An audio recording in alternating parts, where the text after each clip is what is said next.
When I think about design operations, I don't traditionally fully subscribe to the people, process, and tools framework that most do. I'm traditionally more a blend of product design and dev operations. Twitch is a very interesting place, has made it one of the most challenging roles that I've had. This is live streaming. It's a little bit different from everywhere else that I've been. So the team, again, functions differently. And what was the first thing you did when you arrived at Twitch? Interviewing every single person within the design organization. What is important to you? What would you like to keep? What would you like to evolve? Building the community, thinking about the designer and the designer's career path versus just purely program management and process. So we get everybody onto the same platform, get everyone onto sprint planning and building out unified routines. Baylie Brenner-Bruzgis is a seasoned design operations and management executive. She has revolutionized the way design and product teams converge, working at industry giants like Twitch and Disney streaming services. She creates customized processes, streamlines workflows, and builds robust design systems that empower teams to achieve extraordinary results. From strategic program management to organizational infrastructure,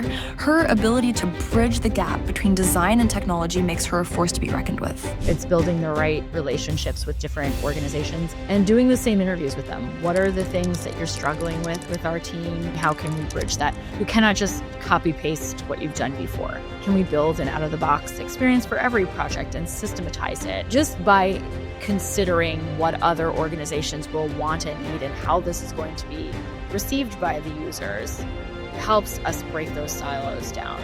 In your experience, how does the role of design ops evolve as the organization scale? I would say it's less about design operations changing and more about what you prioritize. How do we break down our process into a meaningful set of deliverables that can help designers have one, anchor onto process and be able to just think creatively, not just think about what their next deliverable is or what the next meeting is. The evolution is more in how to support that, showing them what the value is versus just telling them that they have to do it.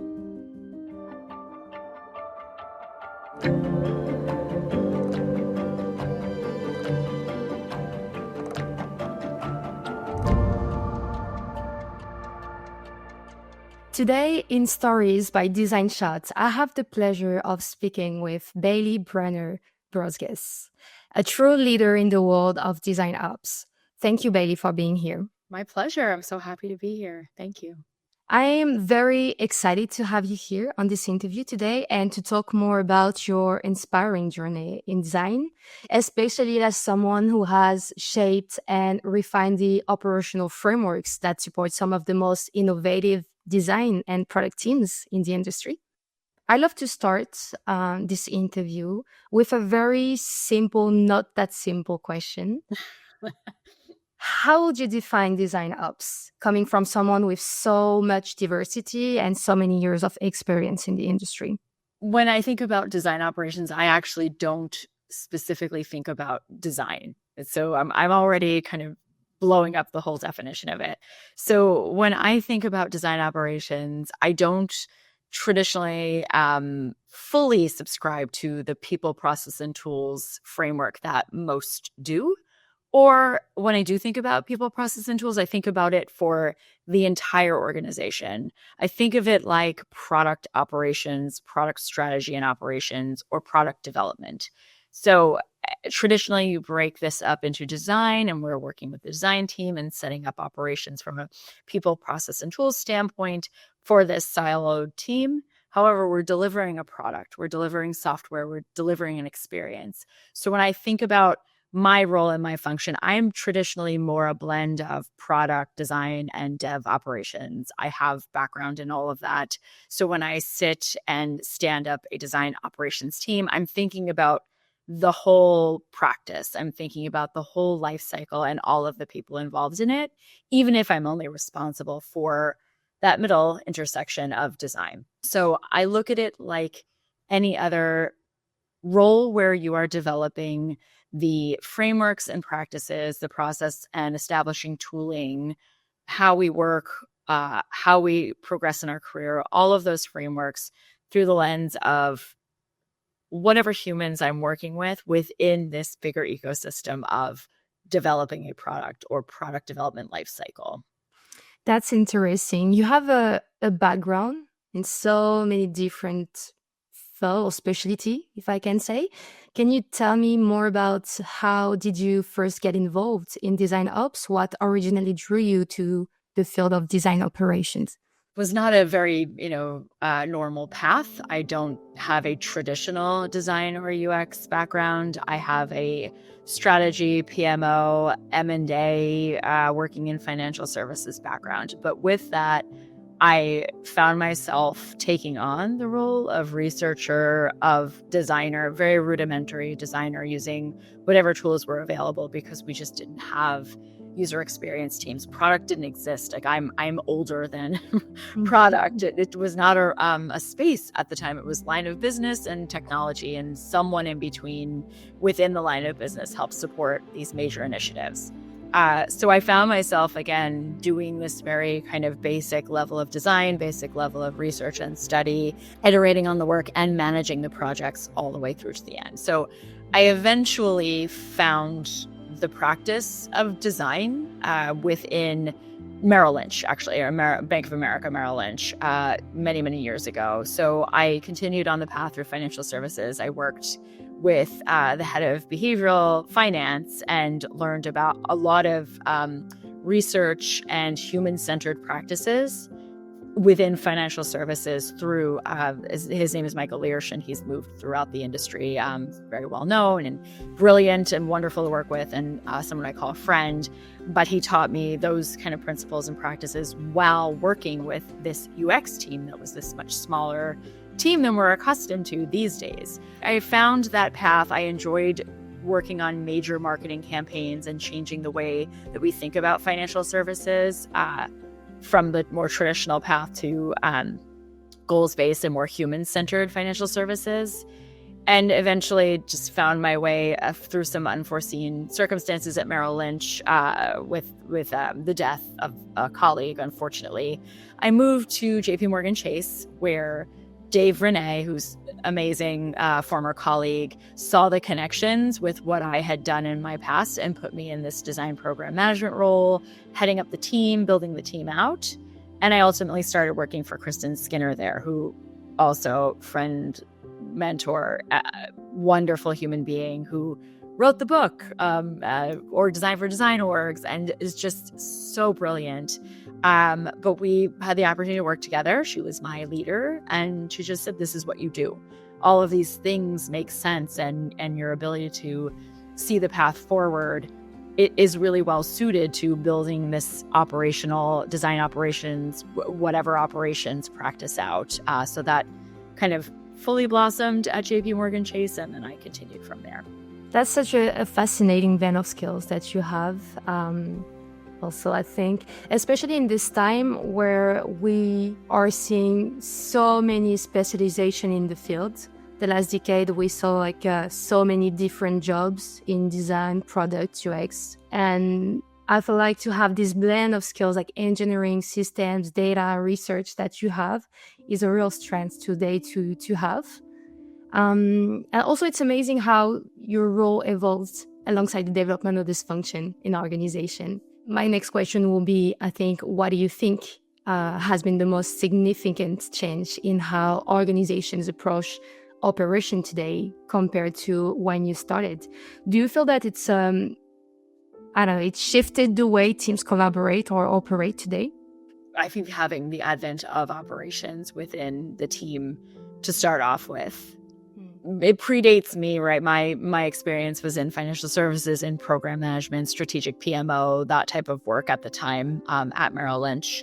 But as Capital One and those teams were building this as a real practice, design operations as a real practice, it was at a time where I think you had DevOps, you may or may not have had product managers, and these are people who can anchor onto processes, have very clear deliverables, whereas design, it was whatever it was, meandering. Maybe the teams were federated and not consolidated or centralized. So I think that being stood up was one kind of big change.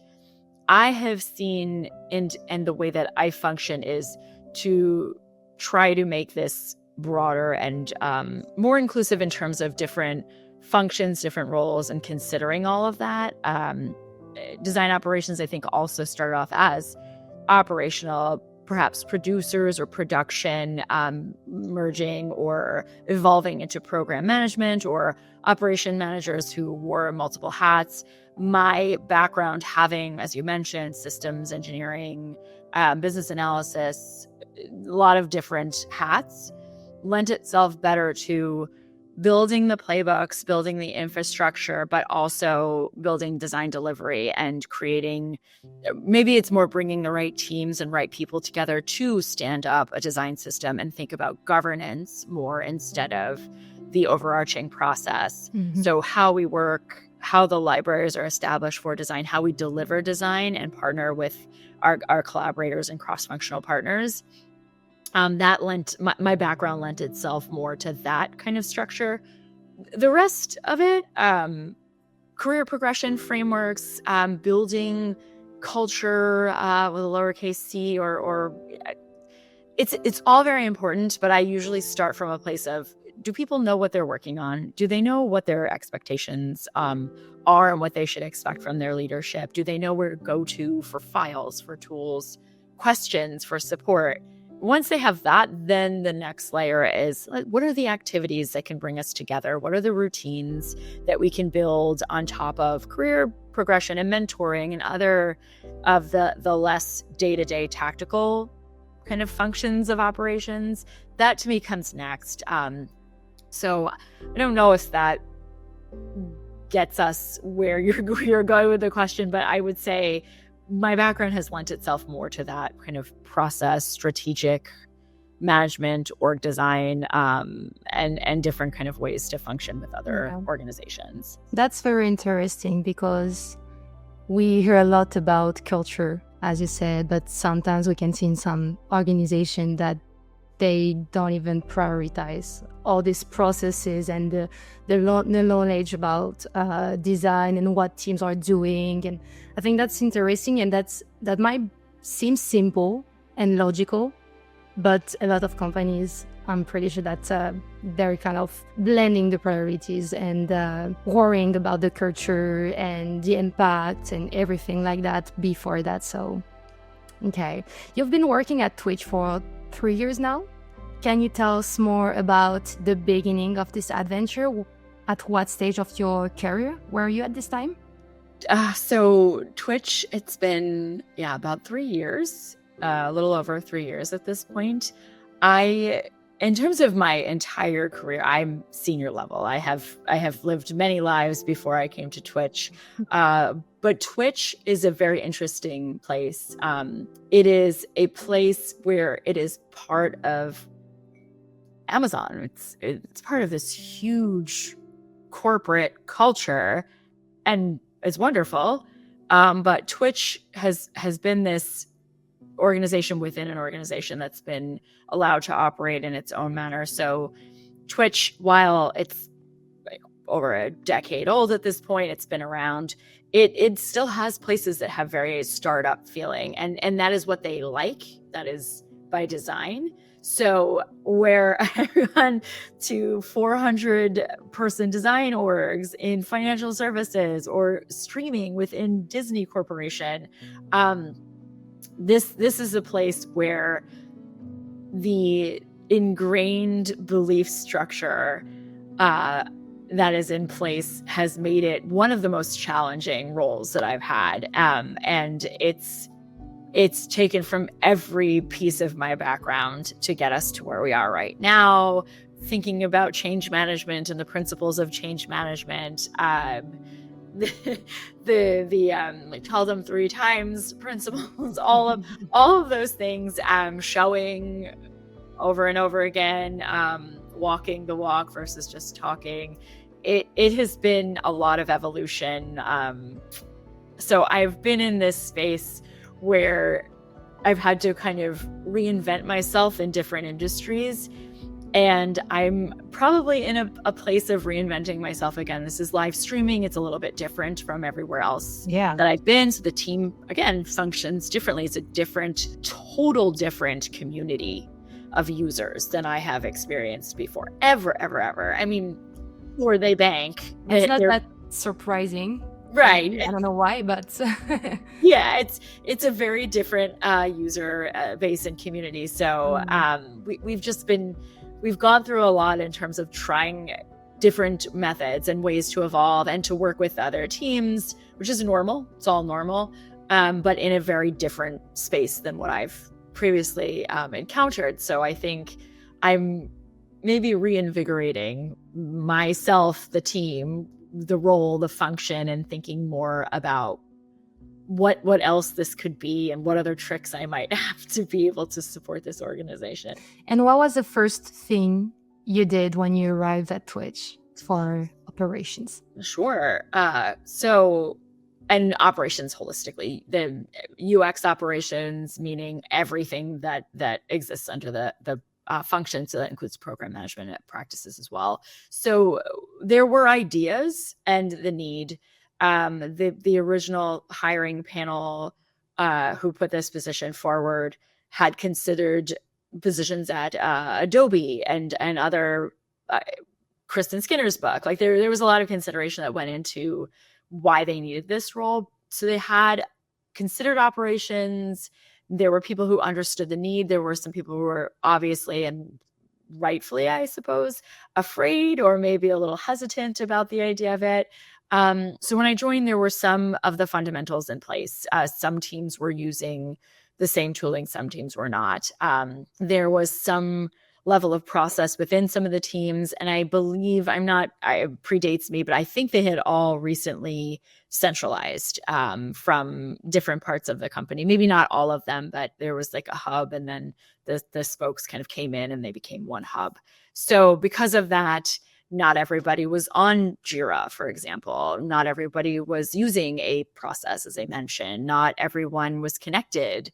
And they had different leveling guidelines, I believe, at the time. So because it was loosely connected, I did what I do everywhere, the toolkit of just meeting with every single person on the team.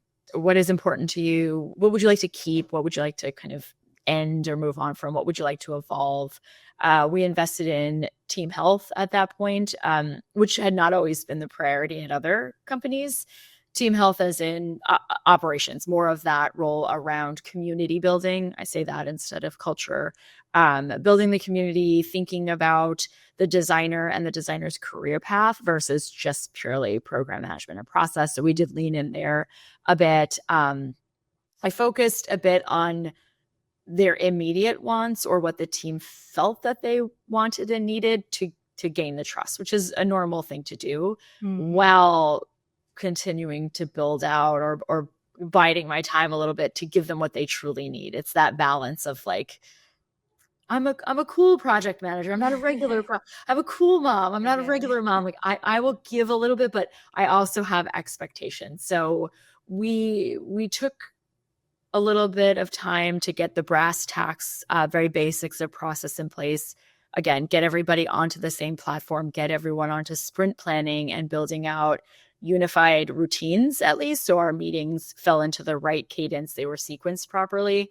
But all of that like next level has taken until roughly a year ago, I would say. So 2 years in, to get to a place where we were stopping bleeding on debt, moving UX and accessibility left in the overarching process, finding a way to build the middle ground of QA, for example.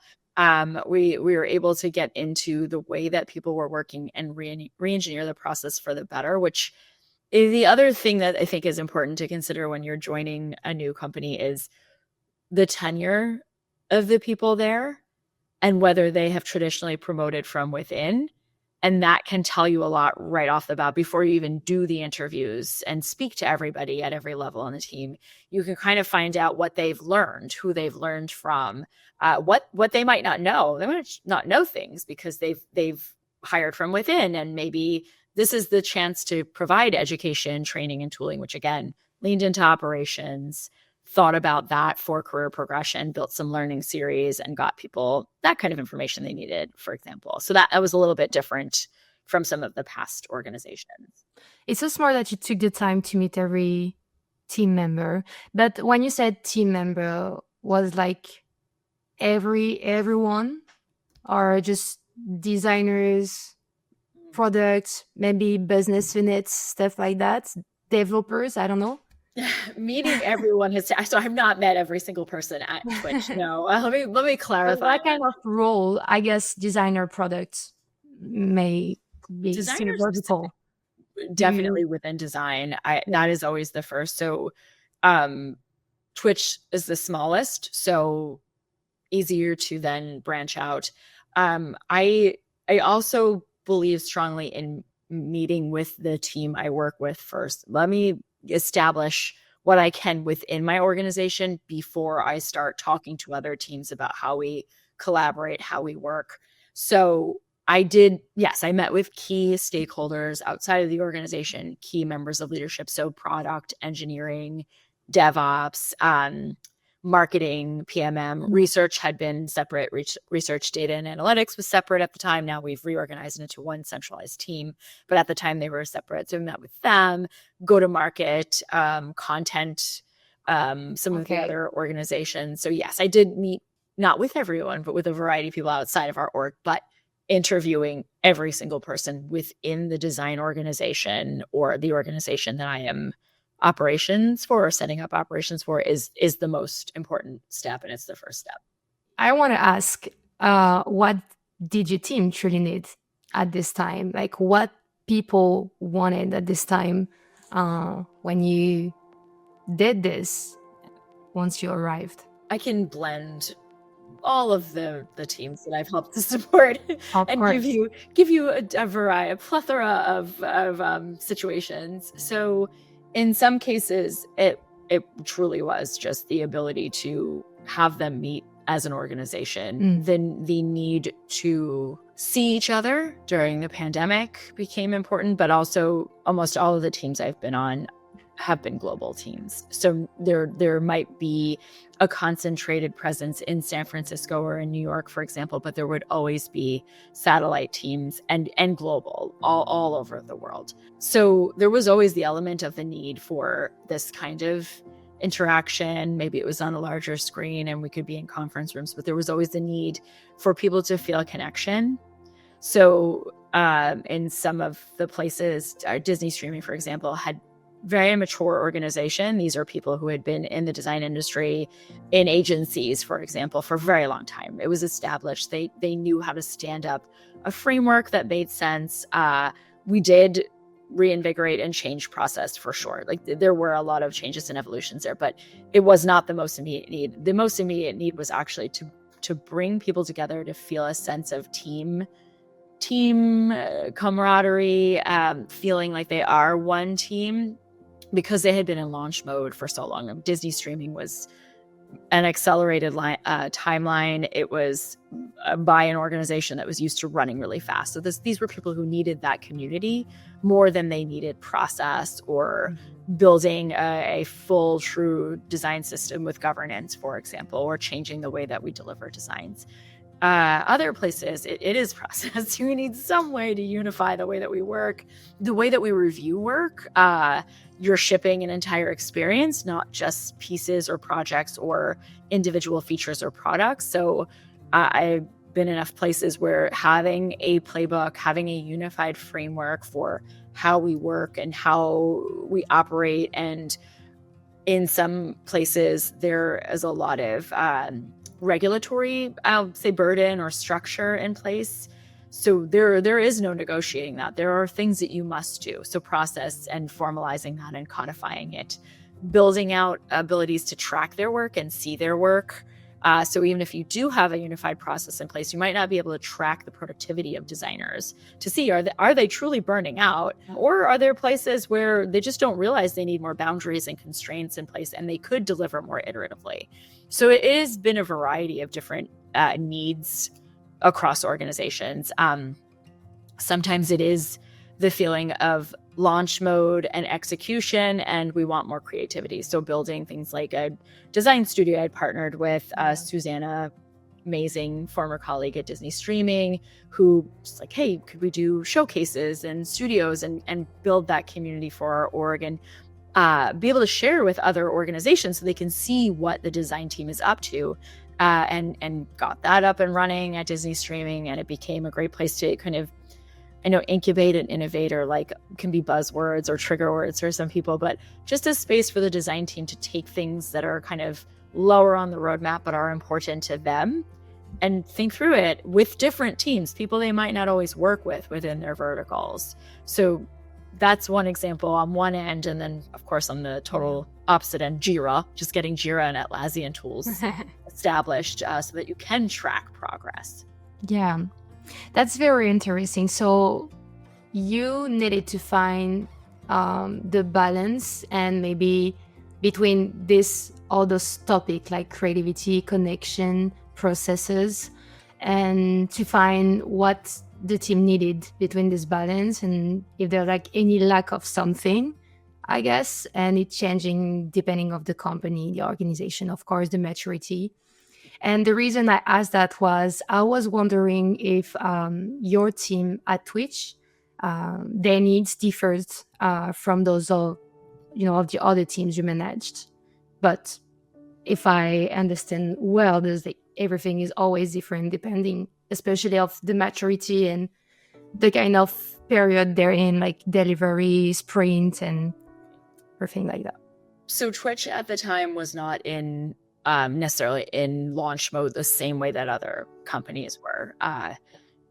Disney had a lot of deadlines to meet in terms of launches and integrations, right? So we can say it today, you can clearly see Hulu, ESPN Plus, Disney Plus, the changes in branding, for example, that was something that because of my like name dropping a crazy Davey Fung, head of the design system, reporting to me at Disney Streaming, incredible work. He is now at Meta, but he made it so that they could change the color. So these things were possible without burning out an entire organization, which is usually what happens. It takes 16 artifacts to get a logo changed versus a template and meetings to get a logo changed. So just those foundations were really important still at that organization.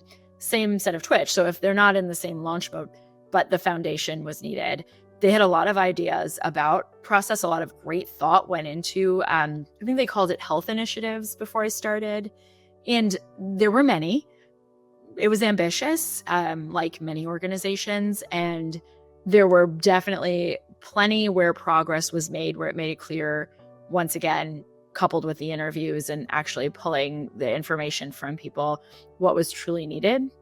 So for Twitch, it was a balance of people understanding their careers and where they were in the journey on their careers or the path for their careers. That was important. A unified set of routines and frameworks. And then again, getting folks into just the basics of sprint structures. Again, pockets. Yeah. Certain teams were following them very strictly, actually, and then some teams less so. So it was getting some kind of balance. I like to talk about the role of design ops in different organizational structures. In your experience, how does the role of design ops evolve as the organization scale? Like I used before, reinvigorating and reinventing. So there's always a need. Change always requires change within, changes to. So you might not be able to get the change you need during a launch mode, for example, or during, I don't love this expression, but there's wartime and peacetime. Why we use this in a business environment, but we do. And you might not be able to get the things that you needed in place during the initial period of standing up design operations. So I would say it's less about design operations changing, but there are some changes we can talk about, and more about what you prioritize. So I might not create a 3-year horizon 2 and 3 roadmap when I start. In fact, at Twitch, it was a lot of, let's get organized. We changed the org structure. We changed a lot of things early on, had some time to think and breathe. We did have a reduction in force. We've had 2 of them. And so that's always required some change, and for design operations to change and shift. But it also allows you to kind of strike while the iron is hot and put things in place that you know that the team always needed, but are so important and instrumental to their success now. How do we break down our process into a meaningful set of deliverables that can help designers have one, anchor onto process and be able to just think creatively, think creatively, not just think about what their next deliverable is or what the next meeting is. We could also change the way that we check our work, the way that we review our work as an organization, or crit the work. We've done that asynchronously. We do a rapid review version of it now within Twitch that has really, people have taken to it. It's actually done very well, where we might not have been able to move into that earlier on in my time here, or my tenure here. It's also interesting to think about more mature organizations too, where change and evolution, you would think you kind of get to a very steady state for operations, where it's just kind of keeping things on the tracks and running the process. And no, again, there's always room for change. And if there is a new launch or there is a new reorganization, building a design system, for example, shifting from a pattern library into true core components and building the offshoots, hub and spoke model of design system, building a new way and new roles and responsibilities around a design system, building new ways to track and create documentation for the design system, the team, reinvigorating or evolving governance. So I would say the design operations team, the evolution is more in how to support that, knowing that you need to do it, and then changing the roles, right? Digging a little bit deeper into maybe accessibility, and building out a team that way, getting ahead of audits and more into QA space and hiring against that, and changing the structure of the team there, building out more programmatic views of accessibility, for example, versus just mainly looking at defects and collating and categorizing defects and actually building a formalized program around that. I have 2 brilliant. Shruti is our head of accessibility, and then Marissa is our design program manager supporting it. And she's just built this amazing framework for the entire company to use ahead of EAA to prepare us for that. We've been preparing for over a year now, and making sure that every single bit of information is accessible to our entire organization. That's not something we did 2 years ago because the need wasn't there. It was different at that time. So leaning into different practices. I do think, though, regardless of that evolution or change, it's always anchoring onto the same principles of program management, communications, being responsible for communications, and giving people community and a space to share. So it's always those kind of main functions, but changing where you lean in or what you're leaning into at the time. Very interesting. And you said last time, I think, that it was less about the maturity of the company and more about a culture and a willingness to change. You talked about, when we talked about the interview last time, striking while the iron is hot. And I love this expression. Can you explain more what you mean by that? So in the beginning, when I develop process or any standards, you have to get things out quickly. That's kind of always the rule. You'll hear any design ops professional talk about it. It's like measurement and what is needed now and getting small things out and delivered. Measurement has never really been a big issue for me. There's lots of people who have great documents and training and frameworks for that. So it's just kind of the basics of measuring against what you've been hired for. So that's usually pretty easy. Get that out of the way.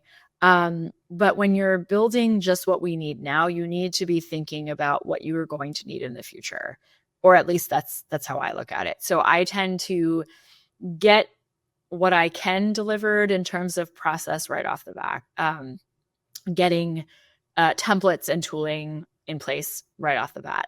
I might not be able to change how we plan and organize against the year, against a quarter right away. I might not be able to influence other teams, which rightfully so, right away. So building a framework that is either modular or can kind of be built upon over and over again to get us to what we actually really need in the future when that opportunity presents itself. And it's interesting it might not be the maturity of the organization, as we discussed. It might also just be, are they accustomed to being decentralized and being highly autonomous? Are they accustomed to a servant mindset leader, I believe is the expression, and shifting the way that leadership thinks about their role? So I don't consider that maturity. That can happen at any stage of a company or a team or whatever we're looking at. So I think having everything ready for when the opportunity presents itself, and again, striking while the iron is hot, being able to pull the iron from the fire to say, oh, there's a process for that. We can get reporting. There's unfortunate. It's not like always a good thing. There's reduction in force and you find you're down 30%. You have to figure out how you're going to get work delivered in that environment, and being able to say, well, I can account for velocity for everybody on the team because we are using the same measurement of design process versus breaking what you traditionally do in Jira or in engineering teams of breaking projects down into pieces. We break it down across the phases of design so that everyone is using a unified set of principles, a unified set of deliverables, even if their work is very different and the outcomes are very different for it. But we can measure it that way versus measuring, okay, these pieces take this much, a CTA takes this much time. So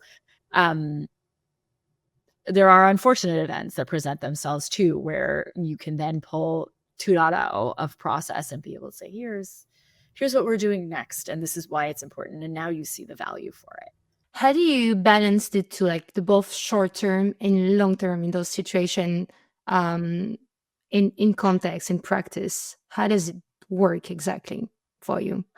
What are your best tips for success to do that? Because it seems very challenging. Also, you seem to, build a very adaptable mindset in your job, and I feel like that's one of the most important thing in your role. That's very impressive. But I'd love to know if you have some tips, maybe, or concrete thing to do to balance the two short-term vs long-term objective, and how you can adapt quickly, having some long-term objectives in mind, even if it's not a priority right now, but prepared amid this. So the basics, there will always be lulls. You will always be running very, very fast as an operations team, and then you launch it. And then you run your Q&As and you support each of the teams, and then you have time. The summer, traditionally in American companies, there's just always these fits and starts where you have time. Use that time. Use that time. If teams are not needing a lot of change and things are running itself, use that time too. Use that to think about what's next, to think about all the scenarios that could happen. Could there be a big hiring frenzy? The total opposite happens all the time. We have RIF and then there's a hiring frenzy. Do you have everything in place for that? Just kind of thinking ahead. So those are the basics and tools or tips and ways to think ahead. So if we do think about hiring frenzies, I just talked about the opposite of that. But in a hiring frenzy where you have a lot of roles to fill, think about how you might partner very well with your people, business partners, your recruiting partners, build relationships with them while it's quiet and easy to do so, quiet for them too. They're important relationships to have. Understand what your guidelines are for hiring practices. Always know that. Always know what the approvals are and how you might launch a super day, for example. Have all of the documentation ready for what a super day looks like, where you're interviewing a lot of designers at a variety of levels. Have that panel in the back of your mind at all times. Have how you hire within or promote from within practices and principles all established, and just do that while you have time. Pick up the things that you know you're going to need later, or your traditional retro, where we know this is how this worked. We know we want to change to this. Let's finish that and put it in the folder for when next time presents itself, because it will. It always will. There's other examples when thinking about process, or as I said earlier, I might not always build that huge roadmap, right? I might not always build that right away, but I might build it a year later. At Twitch, that's actually how it worked out, was a list of things we need to do and just kind of checking. But if I go back to a 2022 beginning of the year list of things, it's still there. The same things, and we might have launched some of them, and there might be some items there where I'm like, I do not regret any of this. We needed all of this. It was very clear then. So having that transition when you have that moment to breathe, to say, okay, what is my roadmap? And building a real roadmap, not the list. And that's not knocking anyone's process, but like, these are the objectives. This is the strategy. These are the words. This is my charter and what I believe in. And also having your teams do that too. One of the design VPs at the time wanted a charter for every team. I think that that's important. And I think our next evolution is working with our product partners and our engineering partners to build that out holistically. Why do that in a vacuum? Let's all do that together, again, if people are willing. So I think the balance also, I'll say art and science. There's the art versus the science, and the way that I build flexibility for myself and the team. And there's also being firm in intention and flexible in execution. So leaving space where we know what the strategy is, we know what our objectives are, we know what our outcomes should be, and we have tools and mechanisms to get there. I'm not going to hold people to the exact practice that we have in place if they are still achieving the same ends in a clean, organized, non-time wasting fashion, because that's actually my own little secret shame and pet peeve. I do not like to waste my time or other people's time. And so that would be the one thing, the one thing I anchor onto as a principle that's really important to me is be respectful of everyone's time and think about that. This is a good point. The thing that I want to respect my time and my team time, if I can say that like that. Mm-hmm. And I feel like flexibility plays a huge role. We talked about organizational culture, and I'd love to ask something about what about when there's like different culture within the organization, and that there's a bit struggle to align every unit on the same vision sometimes, especially for design teams. How do you strategically position design ops to bridge gaps between design and other critical business units, particularly in organizations where silos are a persistent issues? I've experienced within the same company and team where you have both very tight-knit, autonomous EPD, engineering, product, and design little pods, while also having very distinct, separate leadership, altogether different C-suites, organizations. So it's interesting where you get both of those and it won't work. Like you can't just say, oh, we're all going to operate this way now. It won't work. The interesting part is I would say how I position what I do within design operations to support this. I'll say it more that way. First, as far as ops, period, it's meeting people. It's building the right relationships with different organizations and doing the same interviews with them. What are the things that you're struggling with our team? These are the things that I am hearing. How can we bridge that? Because I'll be honest with you, I come in a blank slate. I have my toolkit, I have my briefcase, but none of that will work the same at any company. So you cannot just copy paste what you've done before. And the same goes for different teams within the company. So understanding how things work end to end at every level. Where do ideas come from and how do they execute? What happens when they're launched? How are we launching product here? What is the role of marketing? Where does product marketing sit? Are we considering what often ends up being a function at the very end of the process early enough in the beginning? So just by building the way that the design or the UX org functions, we actually naturally start to break down those silos. We're not, not a goddess. I'm not a genius. I'm not anything. It's not that they need the help. It's that we just happen to be positioned in that way. So when I talk about release planning, that's always very important to me. What is going to happen? We're going to build something, and then what? Where is that going? That involves a lot of different organizations, and it involves, for example, at Twitch, like great PMM team, product marketing managers, where they sit within marketing, but they're embedded with teams, and working with them, just knowing, okay, they're going to want a full onboarding experience. Can we build an out-of-the-box experience for every project and systematize it? What can we do with that? How do we engage them earlier and in our design intake within our organization without even talking to them? Can we talk about the hook? Who is the user? What is the behavior we want to change? What are we thinking about in terms of the end game here and how we're going to launch this product? So just by considering what other organizations will want and need and how this is going to be received by the users helps us break those silos down. Knowing who everybody is. I don't know if it's a me thing. As I said, I got the one principle about not wasting time. But I also like to know everybody. I like to know who I'm dealing with in different organizations, where they're coming from, what they need, what their cadences are, what their rituals are. That ends in a better process and a better product, but also builds the inroads so that we can actually invite them into our house. They can have access to our showcases and our spotlights that we hold. Any of our team meetings where we're sharing announcements or major projects, they're invited to that. So for example, our creative team, we have a lot of bridges. We work very closely with them.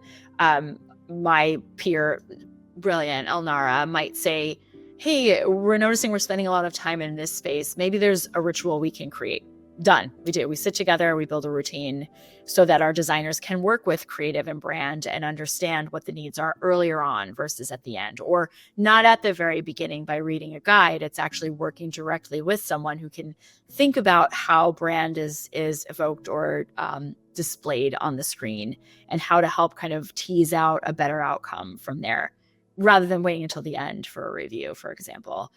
So in building those relationships, you often build all of those inroads to create a better end experience, which is what UX is about, right? That's what we care about. How is that thing received by the users? Well, it takes a whole bunch of people within a giant organization to make that happen. So are we talking to them? Are we making sure that they know what we're working on, that they've had a chance to kind of observe what we're working on and how we work? I think that helps a lot without people even realizing that we are kind of helping drive things a bit. It's never my intention. I don't want to tell other people how to work ever, but it happens sometimes naturally, and maybe it was needed, or maybe it's helped them kind of get more of a voice, for example, throughout the product development lifecycle. It seems like it's a key work of communication between different organizations. And it seems so important and logical when I hear you. But I can just speak with the companies I know here in Europe, that it seems like it's a rare thing to find here. And there's like so many silos between those different units. It seems like the communication is so hard to build. And that's strange when you see the organization in the big picture of it, and realizing that, wow, all the information are not, like shared between those units, and there's like kind of a competition sometimes between, which seems like completely crazy to me. But that's a very important role that you have, and key role you think that design ops can have in the organization, for sure. Absolutely. It's interesting. When you think about teams competing, it's not always like teams. It's not always the same type of, I have a design team here and a design team here, and that does happen. It absolutely happens. We might have in places I've worked, maybe a brand team within the UX organization that I'm supporting, and then another brand team as a part of marketing, for example. I think it's an American expression, know when to fold them. You need to know when to give up the battle and what battles to choose, and ops can help with that. I gave up resources. I gave up a wonderful design program manager so that she could go work with the other organization. You do what is best and delivers the best outcomes for, yes, the business, but also the user, right? The user, the business, whichever comes first at your companies, it's a reality. It's not always the user, unfortunately, or for various reasons. It is what it is, but that is the outcome, not who gets there or who achieves it. That's very easy for me to say.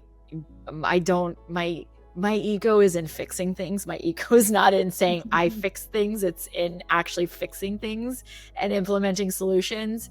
So I don't know if maybe it's easy for me to say, but also maybe that is why I've managed to do that in some places, is just want to fix it.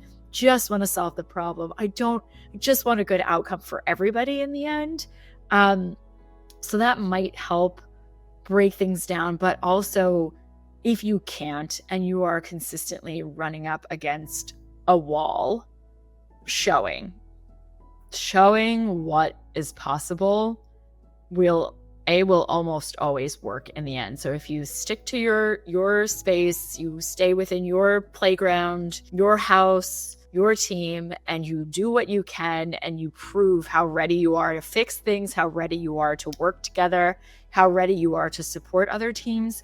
I have found that if you are honest in your intention, of course, that will help almost any time. And sharing with other, hey, here's what we're doing. Or, hey, I've built this thing. Do you want to use it? I mean, that's the stage for me right now, is more of a, okay, if I'm running up against a wall in this regard, what can I do? What can I work on? What teams can I support? Where can we rally these groups together to reach or achieve a unified approach, process, outcome, whatever it might be? It has been trying in different times and points of my career, but usually showing what the outcomes can be is your best tool. Of course. Talking about showing and maybe focusing more about key principles that we're talking here. I'd love to know what key principles emerge as essential when building design ops from scratch in a complex organization, if we're like focusing especially on this kind of context here. Starting with the tactical, maybe strategic. What were you hired for? What did they actually expect you to achieve, right?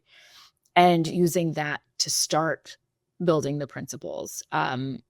There's also my own principles and how I want the team run and what I believe the charter should be. But I think in terms of how you build it and what you do, discipline with flexibility again. So it is, you have the framework, you have a very detailed guide, you build a lot of quick reference guides off of that very detailed guide. Having the discipline to say, these are the outcomes we must achieve is very important. It's okay to use an imprecise route to get there, as long as it doesn't waste time or waste other teams' time, as long as it is within the correct boundaries, because things emerge out of that. You might have, maybe I'm veering off topic a bit, but you might have a project where the intention is just to build this thing, just to build one little mechanism within the screen, but you uncover all of these other problems. Having all of the right people in the place to say, hold on, wait a second, we need to stop. We have this mechanism to review the work. Let's bring it to this review. Let's actually talk through what we're seeing here. And we might actually have to reroute this entire project or kill it altogether. So having the discipline of knowing when to stop, when to escalate, because these are the mechanisms we have in place to do it, always really important, because you're going to prevent, again, the time wasted, the cycles. Engineering can't build it ultimately. So I think having the discipline of understanding your outcomes, but being flexible in how you get there is really important. And what you tease out on that journey, for example, is not a waste of time. It's actually really important. You might find bugs you didn't even know existed. You might find that there's actually something totally different that's blossomed from a project that we want to actually pursue instead. And by having that product review with leadership, you're able to tease that out at the time. Wait, this is not what we want. We want this over here. Let's actually completely shift and change the intended outcomes of this project. So I think that that is how I established the practice, but also what happens in the end, what the outcomes are. You're, disciplined with flexibility, focusing on the right outcomes, and then engagement, being very engaged with the team and understanding what the team needs or what they're not getting or what they don't need, actually. Being very tuned in to that, you can usually tell when you might be facing attrition. You might have employees who are not feeling empowered. You might have employees or IC designers who are not feeling like they're being challenged appropriately. And if you don't already have that engagement and that relationship built with everybody on the team, they might not be comfortable enough to tell you that. You might not sense it in them. You might not be kind of witnessing it. That engagement is also feeds into that discipline with flexibility, that whole mindset of, okay, there is someone over here who is working on a project and they are just kind of struggling with how to get it done. It might not be the role of ops to step in to change it, but we might have to take that approach to come in and be like, okay, well, the flexibility and what our function is, maybe we do need to step in and put together a whole framework for research, for example, just what researching why we need to do this big change to the design system. What are we actually looking to achieve? Starting at the basics. Might not have been my place to step in to do that, but it's oftentimes presented itself. And then I've said it a few times already, or before when we've spoken, but the do or show versus talking. So also kind of that, I think, a principle of being able to explain the value, even if it is because I said so. And sometimes explaining the value is, you might not care about reporting and being able to share status and salient points right now on an executive level for an IC designer or a new design manager. You might not be at this company forever, and other companies will expect you to do that, right? So it's kind of also thinking about everything for the designer's career, but kind of showing them what the value is, doing it, explaining it, showing it, versus just telling them that they have to do it. And as I said, even if it is where the outcome is like, no, I'm just preparing you for your future and the brass tacks of what you should be able to do.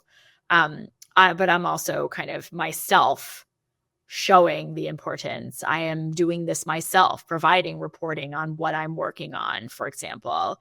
I am also following process myself and engaging people. I am also showing the communication plan when I am rolling anything out. I am also providing the very detailed instructions. I am also engaging all of my partners to get feedback and to understand what's important to all of them. So showing it versus just telling people that they have to do it.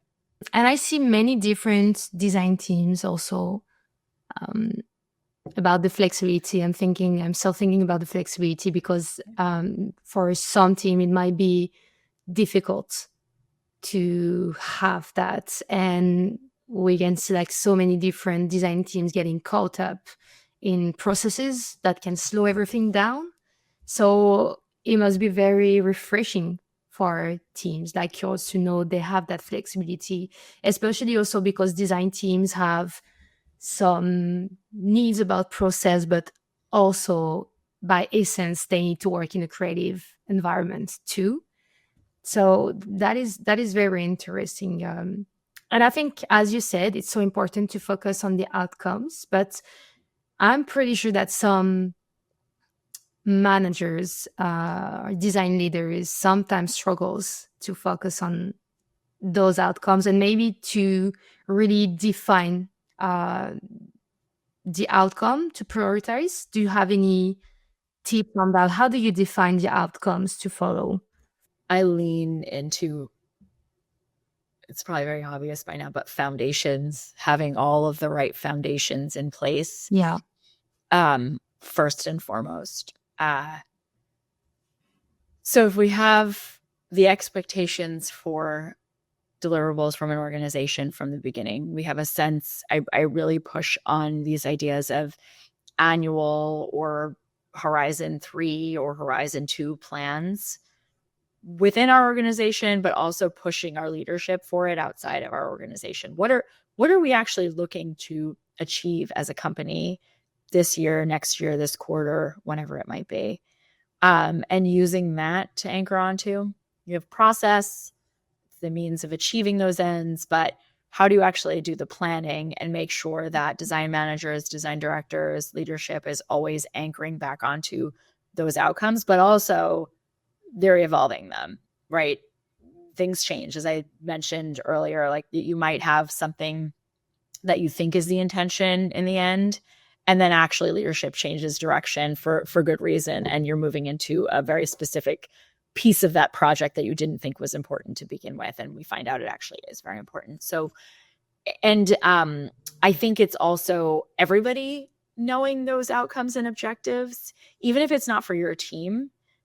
So for example, I happen to be the root of one of our big launches we're going to have very soon. I was something that I heard discussed in one space. It was about something completely unrelated.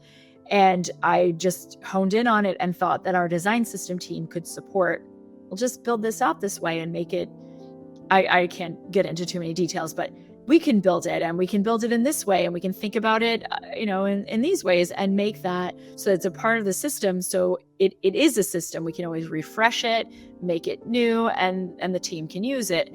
That actually has blossomed into what is going to be a pretty major launch at some point for a company, we'll say. So everybody knowing what we're trying to achieve, everybody having kind of ears across the team can help achieve the end outcome. So I think that's that whole like communication, collaboration channels. I think that's important. Being flexible in execution again, and having the process in place and thinking about the outcomes. You might have different teams that will be working on things too, contributing to projects in different ways. So building all the right mechanisms for that as well helps. One, going back to the silos, helps break the silos down, but two, helps design managers get what they need from other teams and continue focused on the outcomes in the end, versus being bogged down by having multiple reviews and multiple chains to get approvals from. We just have very simple mechanisms to do that within our organization. Call it the engagement model framework. We can talk through all of that if that's helpful. Let's see. The foundations also include the roadmaps and the planning. I think that I've been places where the emphasis is heavily on sprint timeframes or quarterly timeframes, which if you think about that, that's 90 days, right? It might be a little bit more, but that's only 90 days. It seems like a lot, but it's not a lot. So have it very quick. Think about that just as carryover. Let's not over-index on the need to plan every quarter, and let's actually just keep our focus on what those, and to be clear, those goals and objectives, the strategic, company goals, objectives, they have to be broad and specific at the same time. So where there are very specific metrics you need to move, that's great. That keeps design managers, it keeps designers, researchers, everybody on task. They know, my people, my DPMs, accessibility